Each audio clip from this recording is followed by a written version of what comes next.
Et si on en parlait ? Du temps, de l'information, des explications, une émission présentée par Alexis Bachelet. Bienvenue sur Radio Orient pour votre émission de débat « Et si on en parlait ?» Nous aborderons dans l'émission avec nos deux invités du jour un sujet qui prend beaucoup d'ampleur dans notre société depuis plusieurs années. L'inclusion des personnes handicapées dans notre société. Et pour en parler, nous avons le plaisir de recevoir deux invités. Tout d'abord, Audrey Sauvigné, bonjour. Bonjour. Je vais vous présenter rapidement, mais c'est important pour nos auditeurs. Donc, vous êtes fondatrice d'iWillShare, qui est une start-up. Exactement.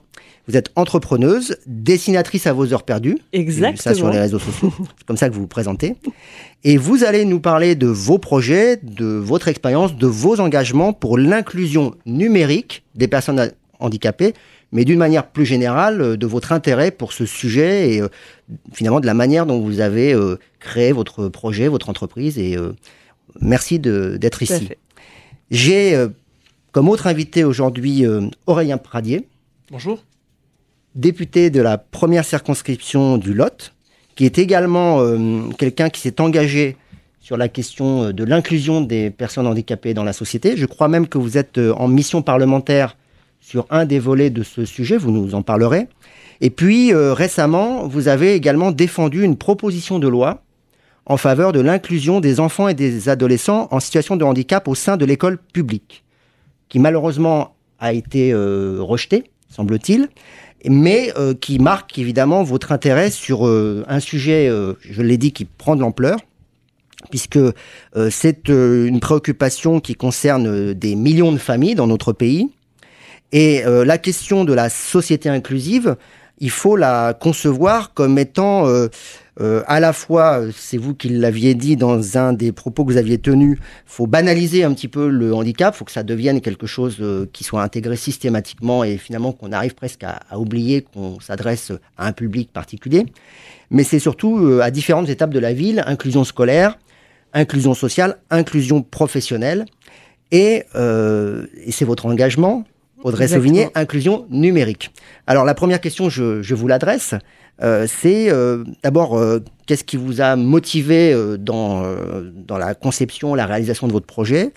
Et puis, dans ce que vous allez nous expliquer, qu'est-ce que vous souhaitez apporter et quelles réponses, quelles solutions, parce que je crois que c'est ça, hein, on est sur des solutions informatiques, sur des applications, vous mettez pour faciliter, améliorer la vie des personnes en situation de handicap. Oui, alors donc, on n'est pas totalement sur l'inclusion numérique, mais l'inclusion par le numérique. Donc tout a débuté pour moi, mon parcours dans le handicap passe par mon histoire personnelle. J'ai mon petit frère qui a eu un accident de la route il y a 6 ans, qui l'a rendu paraplégique. Moi, j'étais au même moment en train d'apprendre à coder, à programmer des applications mobiles, des sites internet. Et au vu des difficultés qu'il pouvait rencontrer dans son quotidien pour trouver des sorties, mais aussi juste des expériences de vie, ou acheter une baguette de pain quand on est en fauteuil roulant. C'est tout un apprentissage quand on a un avant-après avec un accident qui vient marquer une rupture. Et du coup, cet apprentissage est long, demande à rentrer dans un univers qu'on ne connaissait pas du tout avant. C'était mon cas, c'est celui de mon frère aussi. Il est aussi passé par là, et puis tout notre entourage. Et on s'est rendu compte que il y avait beaucoup d'informations sur Internet, sur des blogs, sur des sites qui apportent des informations d'accessibilité, mais aussi via des blogs, des forums où il y avait une prise de parole des personnes en situation de handicap, de leur entourage, qui partageaient des retours terrain, des retours d'expérience qu'on trouvait de qualité, parce que finalement, les informations qu'on pouvait trouver sur des sites plus administratifs ou de villes, classiques, traditionnels, ou sur des activités, parfois ces informations étaient caduques, on avait du mal à leur faire confiance. Pas mis à jour. Voilà, pas mis à jour. Et du coup, en croisant les deux, en croisant à la fois les retours terrain et les informations plutôt, on va dire, classiques, j'ai pas les mots pour les nommer, mais on avait finalement une information qui était plus pertinente et dans laquelle on pouvait avoir plus confiance. Donc I Will Share a débuté comme ça, par ces constats-là. Au démarrage, c'était une application mobile qui est sortie en mars 2016 et qui permettait à chacun, aidant ou personne en situation de handicap, de partager des retours d'expérience de manière géolocalisée pour savoir où sont les bons plans et comment en profiter.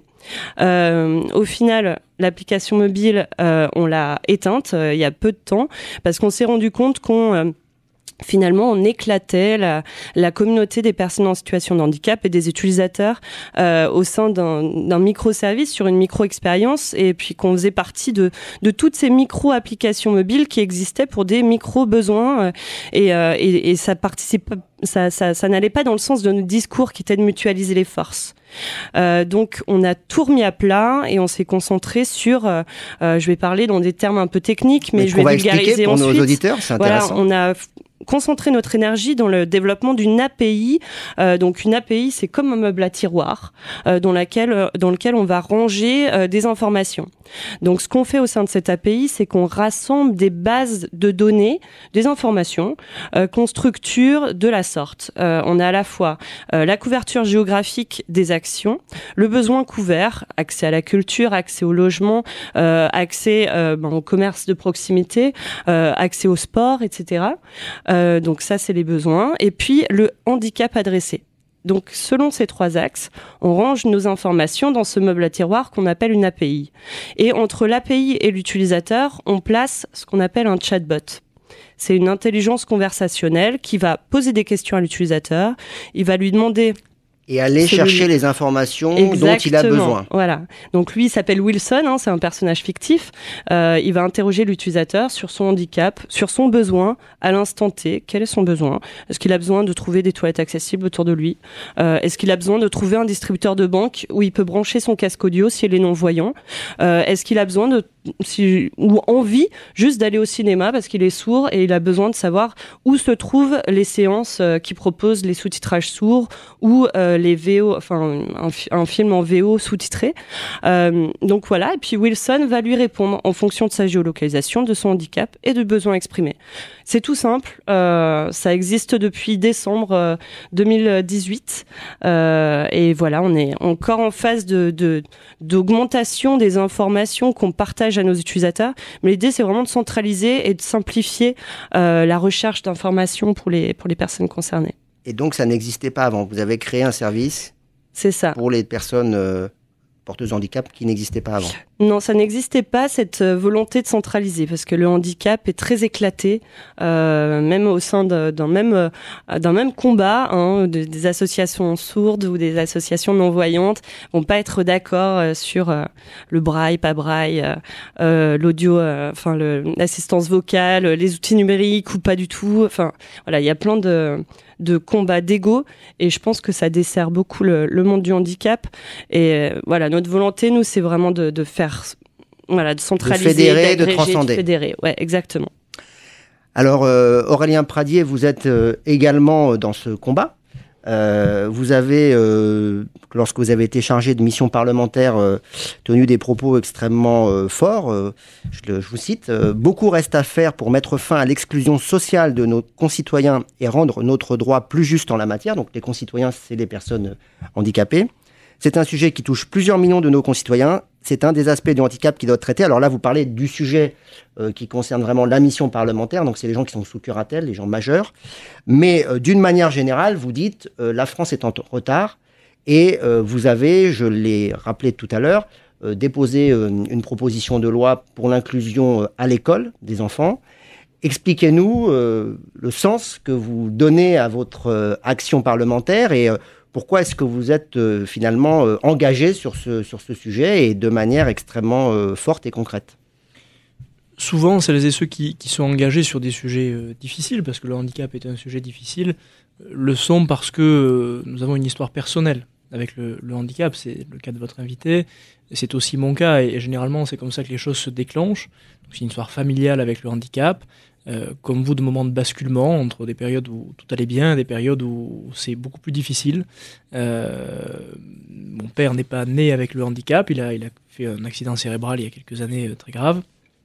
Et donc on est passé du moment où tout allait bien au moment où tout allait mal à peu près. Et donc naturellement ça vous sensibilise très tôt aux questions de handicap et ça vous fait changer le regard sur beaucoup de choses. Et donc le handicap est en fait sûrement un des déclencheurs de mon engagement politique très jeune, parce que j'ai 32 ans aujourd'hui, mais j'ai commencé à être élu local, j'avais 21 ans, donc ça fait une dizaine d'années. Et en fait, c'est un sujet qui m'a toujours suivi ou poursuivi, je sais pas, mais qui était là dans mon bagage d'engagement politique, pas seulement, mais ça faisait partie de mon bagage. Et à l'Assemblée nationale, j'ai trouvé l'occasion de le concrétiser. L'occasion de porter une voix qui est peu entendue, qui est celle des personnes en situation de handicap. Montrer aussi que notre pays était en retard, c'est la vérité. La France est très en retard sur ce sujet. Que, à bien des égards, la France peut être fière de ce qu'elle fait pour les plus fragiles. Pour le handicap, elle peut être fière, mais elle peut aussi avoir quelques zones de honte. Je le dis très clairement. Il y a deux manières de faire, où on ne dit pas la vérité, ou on la dit. Et je pense que ma mission de député, c'est de dire la vérité, parce que je crois en ce que la France est capable de faire, ce que mon pays est capable de faire, et je ne fais pas partie de ceux qui veulent se payer de mots sur le handicap en disant que tout va bien, que c'est formidable, alors même qu'on a de vrais sujets de retard. Et puis la deuxième raison, qui est plus fondamentale peut-être encore, c'est que moi je pense que quelles que soient les couleurs politiques, lorsqu'on est député, lorsqu'on s'engage en politique, on a une mission, c'est de faire entendre tous ceux qui ont le plus de mal à se faire entendre. Je le dis souvent, comme député, je suis pas là pour défendre les plus puissants, même si je les respecte profondément, mais parce que je pense que les plus puissants dans notre pays ont largement des occasions de se faire entendre, ont les moyens de se faire entendre. Et le rôle des députés, le rôle d'un engagé en politique, c'est de faire entendre toutes celles et ceux qui ont le plus de mal à se faire entendre.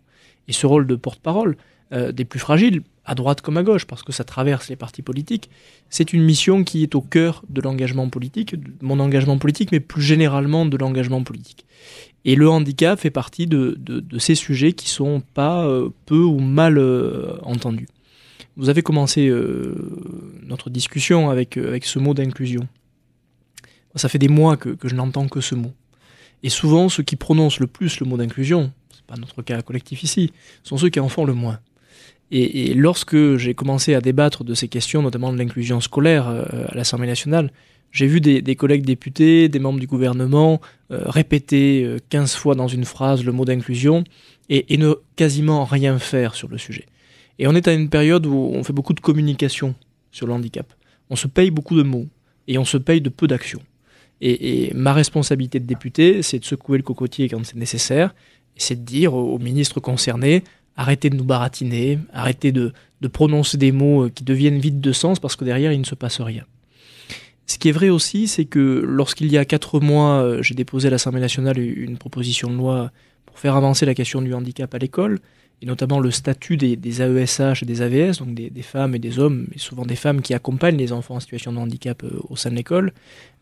J'ai été les aidants, ce qu'on appelle les aidants, les accompagnants. Ouais. J'ai été stupéfait de voir la tournure qu'a pris le débat, puisqu'il faut quand même rappeler, pour moi ça a été un moment édifiant, triste mais édifiant, que les députés de la majorité, et un peu au-delà d'ailleurs, ont refusé qu'on débatte du texte. Ils ont voté ce qu'on appelle une motion de rejet préalable, une violence inouïe. Non seulement ils n'ont pas dit on n'est pas d'accord avec les propositions, ils ont dit ça ne mérite pas qu'on examine le texte. Ce qui pour moi était d'une violence incroyable à l'égard des députés d'abord, parce que quand on est député, on est là pour discuter des textes, pas pour refuser de les discuter. Mais bon, à la limite ça c'est pas grave. Mais surtout à l'égard des familles, des accompagnants, de toutes celles et ceux qui attendaient une réponse.